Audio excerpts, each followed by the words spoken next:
नमस्कार, grace is base channel पर आप सभी का हार्दिक अभिनंदन और स्वागत। हम सभी साधक हैं, साधना मार्ग से जुड़े हुए हैं और नामस्मरण करते हैं। नामस्मरण के लिए केवल नामस्मरण ही नहीं, उसके साथ में कुछ चीजें और भी आवश्यक होती हैं, जैसे अच्छा पठन, अच्छा चिंतन, अच्छा मनन और नामस्मरण भी। श्री गोंदवलेकर महाराज कहते हैं कि साधक को भगवान से नाता जोड़ना जरूरी है। आँखों से भगवान की मूर्ति देखना, मुख से भगवान का नामस्मरण करना और कानों से उसका गुणानुवर्णन सुनना ही सही अभ्यास है। भगवान की प्राप्ति का एक सरल उपाय है उससे नाता जोड़े। वो स्वामी है, मैं सेवक हूँ। वो माता है, मैं बालक हूँ। वो पिता है, मैं पुत्र हूँ। वो मेरा सूत्रधार है। ये भक्ति का रहस्य है। भक्ति भाव के बिना अधूरी होती है और भाव के आवश्यक है नाम की साधना और सद्गुरु वचनों पर विश्वास। उनके अमृत वचन का मंथन करना, मनन करना, चिंतन करना बहुत जरूरी होता है, जिससे साधना दृढ़ होती है, नामस्मरण में गति मिलती है और मन नाममय होता है। मन को नाममय बनाने के लिए वीडियो में सद्गुरु श्री ब्रह्म चैतन्य गोंदवलेकर महाराज के अमृत वचन है, इसे रोज सुन सकते हैं और रोज सुनिए और आनंद से नामस्मरण करिए। निश्चित ही रूप से नामस्मरण में एक बल मिलेगा, एक शक्ति मिलेगी और वो जरूरी होती है। नाम लेते रहने से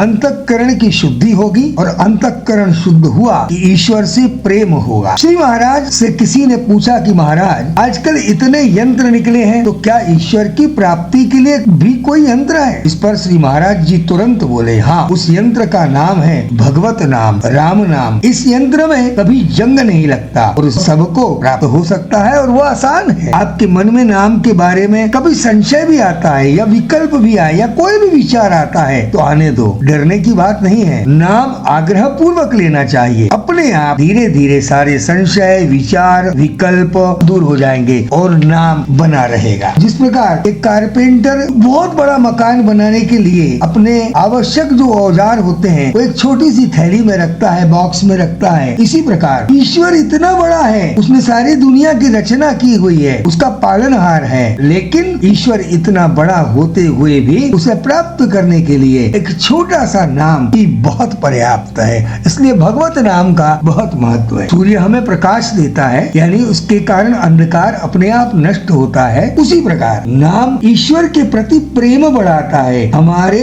अंतःकरण में प्रेम भरता है, भावना निर्माण करता है और हमारे अंदर दोषों का अंधकार दूर करता है और आनंद का उजाला निर्मित करता है। नाम स्मरण बढ़ाता है। जिस प्रकार पानी शरीर का जीवन है, उसी प्रकार नाम मन का जीवन है। आपको जितना भी समय ऐसा लगता है कि हम फुर्सत में हैं, तब ईश्वर का नाम ले लेना चाहिए और ईश्वर का नाम लेने में उस समय को व्यतीत करना चाहिए। नाम के बारे में हमारी स्थिति ऐसी होना चाहिए कि नाम लेते समय हम ईश्वर से एक रूप हो जाएं, उसके चिंतन में मग्न हो जाएं, उसके मनन में मग्न हो जाएं, उसी के विचारों में रहें, अनुसंधान में रहें और नाम लेते रहें। हम इतने मग्न हो जाएं, इतने एक रूप हो जाएं कि हम यह भी भूल जाएं कि हम नाम ले रहे हैं, उसका भी विस्मरण हो जाए। जो नाम स्मरण करेगा और भगवत चिंतन में रहेगा, यानी अनुसंधान में रहेगा, उसे ईश्वर के बारे में जिज्ञासा अपने आप होगी। आज हम जो नाम लेते हैं वही अंत तक कायम टिकता है। ईश्वर स्मरण सर्व तीर्थों का राजा है। नाम स्मरण आज के युग में सर्वश्रेष्ठ उपाय